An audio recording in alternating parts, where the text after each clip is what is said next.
मधुबन के बाबा मुरली वाले, आपका क्या कहना, आपका क्या कहना। ओम शांति। 28 मई के महावाक्य हैं। बाबा बोले, मीठे बच्चे, बाप है सर्व संबंधों के प्यार की सैकरीन। एक मीठे माशूक को याद करो तो बुद्धि सब तरफ से हट जाएगी। प्रश्न है, कर्मातीत बनने का सहज पुरुषार्थ व युक्ति कौन सी है?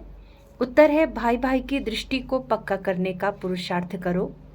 बुद्धि से एक बाप के सिवाय और सब कुछ भूल जाए, कोई भी देहधारी संबंध याद ना आए, तब कर्मातीत बनेंगे। अपने को आत्मा भाई भाई समझना, यही पुरुषार्थ की मंजिल है। भाई भाई समझने से देह की दृष्टि, विकारी ख्यालात खत्म हो जाएंगे। ओम शांति। डबल ओम शांति। डबल कैसे है? ये तो तुम बच्चों की ही बुद्धि में है। बाप भी बच्चों को ही बैठ समझाते हैं। पहले तो बाप का निश्चय होना चाहिए, क्योंकि यह बाप भी है, टीचर भी है, गुरु भी है। यूं तो लौकिक रीति से अलग अलग होते हैं। टीचर जवानी में किया जाता है, गुरु 60 वर्ष की आयु के बाद करते हैं। ये तो जब आते हैं तीनों ही इकट्ठी सर्विस करते हैं। कहते हैं छोटे बड़े सब पढ़ सकते हैं। बच्चों की ब्रेन अच्छी फ्रेश होती है। यह तो बच्चे समझ गए, छोटे बड़े सब जीव की आत्मा जरूर है। आत्मा जीव में प्रवेश करती है। आत्मा और जीव में फर्क तो है ना। यहाँ तुम बच्चों को आत्मा और परमात्मा का ज्ञान दिया जाता है। आत्मा तो अविनाशी है, बाकी शरीर यहाँ भ्रष्टाचार से पैदा होता है। वहाँ तो भ्रष्टाचार का नाम ही नहीं होता। गाया जाता है, संपूर्ण निर्विकारी दुनिया श्रेष्ठाचारी और भ्रष्टाचारी अक्षर है ना। यह सब बातें बाप ही समझाते हैं। बच्चों को सिर्फ यह पक्का निश्चय हो जाए कि हम आत्माओं का बाप हमको पढ़ाते हैं। बाप आते ही हैं पुरुषोत्तम संगम युग पर, तो इससे सिद्ध होता है कनिष्ठ से पुरुषोत्तम बनाते हैं। यह दुनिया ही कनिष्ठ तमो प्रधान है। इसको रौरव नर्क कहा जाता है। अब हमको वापस जाना है, इसलिए अपने को आत्मा समझो। बाप आए हैं लेने लिए, हम भाई भाई हैं, यह पक्का निश्चय कर लो। यह देह तो रहेगी नहीं, फिर विकार की दृष्टि खल्लास हो जाएगी। यह है बड़ी मंजिल। इस मंजिल पर बहुत थोड़े पहुंच सकते हैं, मेहनत है। पिछाड़ी में कोई भी चीज याद ना आए, इसको कहा जाता है कर्मातीत अवस्था। यह देह भी विनाशी है, इससे भी ममत्व निकल जाए। पुराने संबंध में ममत्व नहीं रखना है। अब तो नए संबंध में जाना है। पुराना आसुरी संबंध स्त्री पुरुष का कितना छीछी है। बाबा कहते हैं, अपने को आत्मा समझो। अब वापस जाना है। आत्मा आत्मा समझते रहेंगे तो फिर शरीर का भान नहीं रहेगा। स्त्री पुरुष की कशिश निकल जाएगी। लिखा हुआ भी है, अंत काल जो स्त्री सिमरे, ऐसे चिंतन में जो मरे। इसलिए कहते हैं, अंत काल गंगा जल मुख में हो, श्री कृष्ण की याद हो। भक्ति मार्ग में तो श्री कृष्ण की याद रहती है। श्री कृष्ण भगवानो वाचा कह देते हैं। यहाँ तो बाप कहते हैं, देह को भी याद नहीं करना है। अपने को आत्मा समझो और सब तरफ से दिल हटाते जाओ। सभी संबंधों का प्यार एक में जैसे सैक्रीन हो जाता है। सबका मीठा और फिर सबका माशूक भी है। माशूक एक ही है, परंतु भक्ति मार्ग में नाम कितने रख दिए हैं। भक्ति का विस्तार बहुत है। यज्ञ तप दान तीर्थ व्रत करना, शास्त्र पढ़ना, ये सब भक्ति की सामग्री है। ज्ञान की सामग्री तो कुछ भी है नहीं। यह भी तुम नोट करते हो समझाने के लिए। बाकी तुम्हारे कागज आदि कुछ भी रहेंगे नहीं। बाबा समझाते हैं, बच्चे तुम शांति धाम से आए थे, शांत ही थे। शांति के सागर से तुम शांति का, पवित्रता का वर्षा लेते हो। अभी तुम वर्षा ले रहे हो ना, ज्ञान भी ले रहे हो। स्टेट्स सामने खड़ा है। यह ज्ञान सिवाय बाप के और कोई दे ना सके। यह है रूहानी ज्ञान। रूहानी बाप एक ही बार आते हैं रूहानी ज्ञान देने लिए। उनको कहते भी हैं पतित पावन। सुबह को बच्चों को बैठ ड्रिल कराते हैं। वास्तव में इसको ड्रिल भी नहीं कहा जाए। बाबा सिर्फ कहते हैं, बच्चे अपने को आत्मा समझ, मुझे याद करो। कितना सहज है। तुम आत्मा हो ना। कहाँ से आए हो? परम धाम से। ऐसे और कोई भी पूछेंगे नहीं। पारलौकिक बाप भी बच्चों से पूछते हैं, बच्चों परम धाम से आए हो ना। इस शरीर में पाठ बजाते बजाते अब नाटक पूरा हुआ। आत्मा पतित बनी तो शरीर भी पतित बना है। सोने में ही अलाएं पड़ती है, फिर उनको गलाया जाता है। वह सन्यासी लोग ऐसे अर्थ कभी नहीं समझाएंगे। वो तो ईश्वर को जानते ही नहीं। बाप से योग रखो यह मानते ही नहीं। बाप जो सिखलाते हैं वह और कोई सिखला ना सके। इसमें तो प्रैक्टिकल में मेहनत करनी होती है। बाप तो कितना सहज करके समझाते हैं, गाते भी हैं, पतित पावन है, सर्वशक्तिमान है। उसे ही श्री श्री कहा जाता है और श्री कहा जाता है देवताओं को। उनको शोभता है। उन्हों की आत्मा और शरीर दोनों पवित्र हैं। आत्मा को तो कोई निर्लेप कह ना सके। आत्मा ही 84 जन्म लेती है, परंतु मनुष्य न जानने के कारण अनराइटियस बन पड़े हैं।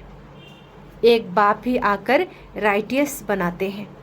रावण अनराइटियस बनाते हैं। चित्र तो तुम्हारे पास है, बाकी ऐसा 10 शीश वाला रावण कोई होता नहीं। सतयुग में तो रावण है नहीं, यह तो क्लियर है। परंतु जो सुनने वाले होंगे वह कहेंगे यहाँ का सैपलिंग है। कोई थोड़ा सुनेंगे, कोई बहुत भी सुनेंगे। भक्ति मार्ग का देखो विस्तार कितना है। अनेक प्रकार के भक्त हैं और फिर पहले से ही सुना है, भगाते थे। श्री कृष्ण के लिए भी कहते हैं ना, भगाया। फिर ऐसे श्री कृष्ण को प्यार क्यों करते हैं, पूजते क्यों हैं? तो बाप बैठ समझाते हैं, श्री कृष्ण तो फर्स्ट प्रिंस है। वह तो कितना बुद्धिमान होगा। सारे विश्व का मालिक क्या कम बुद्धिमान होगा? वहाँ उन्हों को वजीर आदि होते नहीं। राय लेने की दरकार नहीं।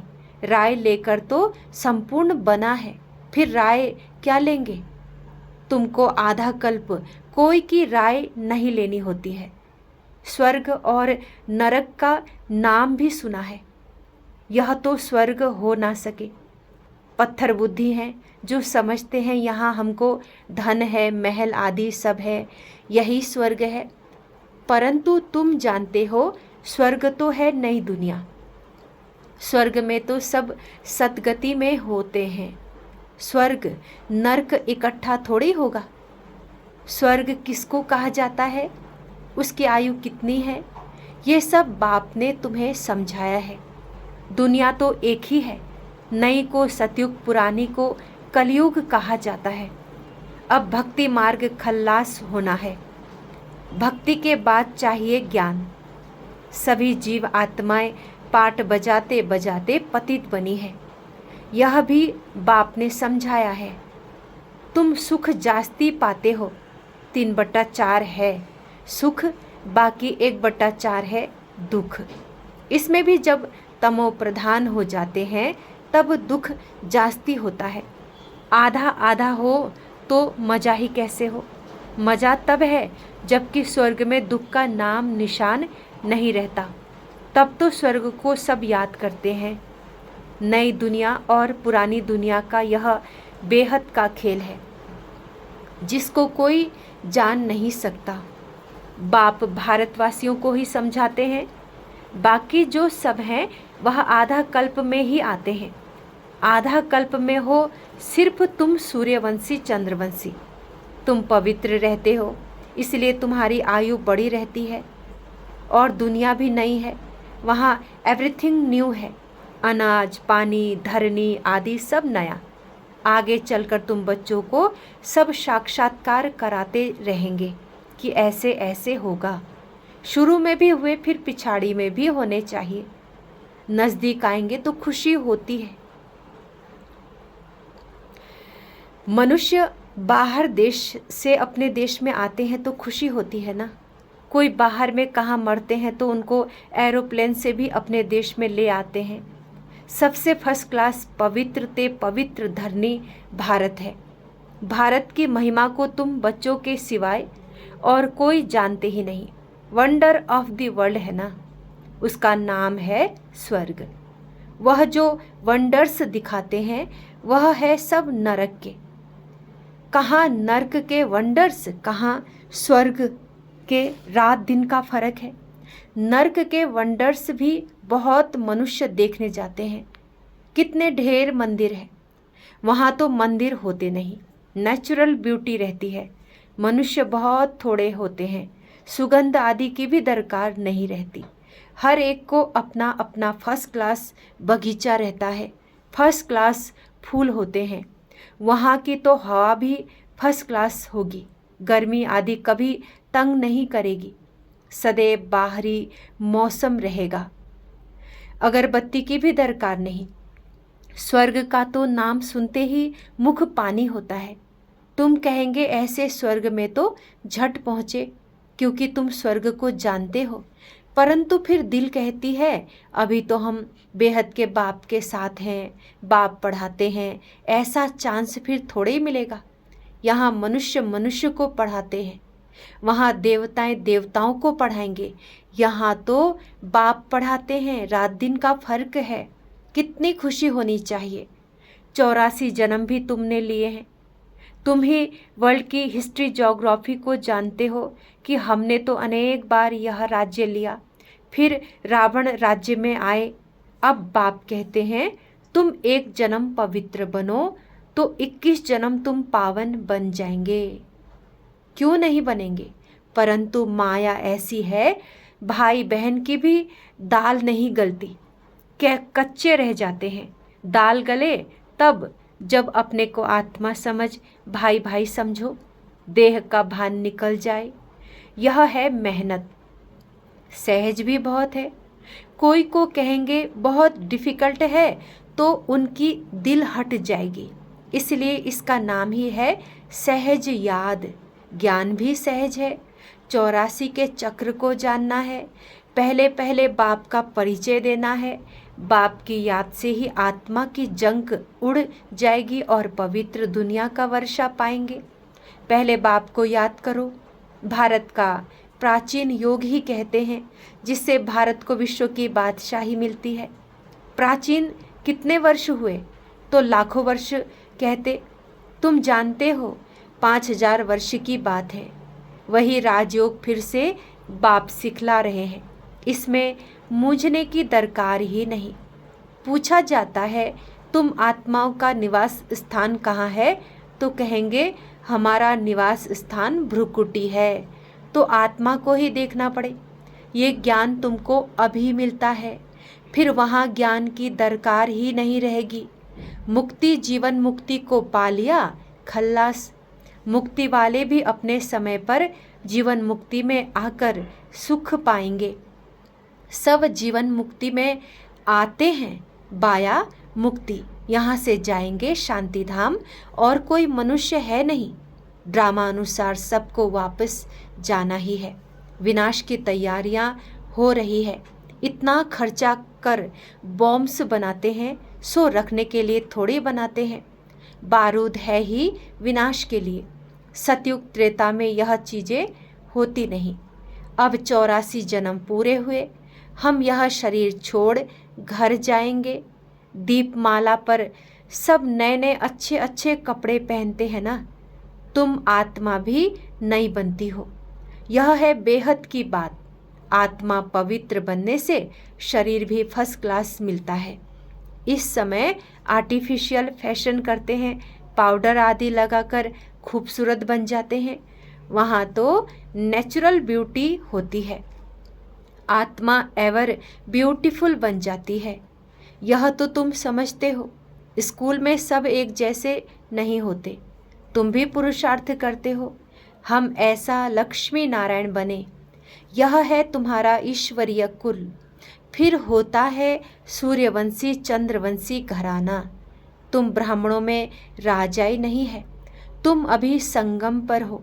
कलयुग में अब राजाई है नहीं, भल कोई राजाई रह भी जाती नील तो कभी होती नहीं। अब तुम यह बनने के लिए पुरुषार्थ कर रहे हो। देखेंगे हम आत्माएं भाई भाई हैं और वह है बाप। बाप कहते हैं एक दो को भाई भाई देखो। तीसरा नेत्र ज्ञान का तो मिला है। तुम आत्मा कहाँ निवास करती हो? आत्मा भाई पूछता है आत्मा कहाँ रहती है, तो कहते हैं यहाँ भ्रुकुटी में। ये तो कॉमन बात है। एक बाप के सिवाय कुछ भी याद ना आए, पिछाड़ी में तो शरीर भी ऐसे बाप की याद में छूटे। यह प्रैक्टिस पक्की करनी है। अच्छा, मीठे मीठे सिखलदी बच्चों प्रति माता पिता बाप दादा का याद प्यार और गुड मॉर्निंग। रूहानी बाप के रूहानी बच्चों को नमस्ते। हम रूहानी बच्चों के रूहानी बाप दादा को याद प्यार गुड मॉर्निंग नमस्ते। ओम शांति बाबा, ओम शांति, गुड मॉर्निंग। धारणा के लिए मुख्य सार है। पहला पॉइंट, सतयुग में फर्स्ट क्लास सुंदर शरीर प्राप्त करने के लिए अभी आत्मा को पावन बनाना है, कट उतार देनी है, आर्टिफिशियल फैशन नहीं करना है। दूसरा पॉइंट है, एवर पवित्र बनने के लिए प्रैक्टिस करनी है कि एक बाप के सिवाय कुछ भी याद ना आए, यह देह भी भूली हुई हो, भाई भाई की दृष्टि नेचुरल पक्की हो। वरदान है आज का, शुभ भावना शुभ कामना के सहयोग से आत्माओं को परिवर्तन करने वाले सफलता संपन्न भव। विस्तार है, जब किसी भी कार्य में सर्व ब्राह्मण बच्चे संगठित रूप में अपने मन की शुभ भावनाओं और शुभ कामनाओं का सहयोग देते हैं तो इस सहयोग से वायुमंडल का किला बन जाता है जो आत्माओं को परिवर्तन कर लेता है। जैसे 5 उंगलियों के सहयोग से कितना भी बड़ा कार्य सहज हो जाता है, ऐसे हर एक ब्राह्मण बच्चे का सहयोग सेवाओं में सफलता संपन्न बना देता है। सहयोग की रिजल्ट सफलता है। स्लोगन है, कदम कदम में पद्मों की कमाई जमा करने वाला ही सबसे बड़ा धनवान है। अच्छा, ओम शांति, ओम शांति, ओम शांति।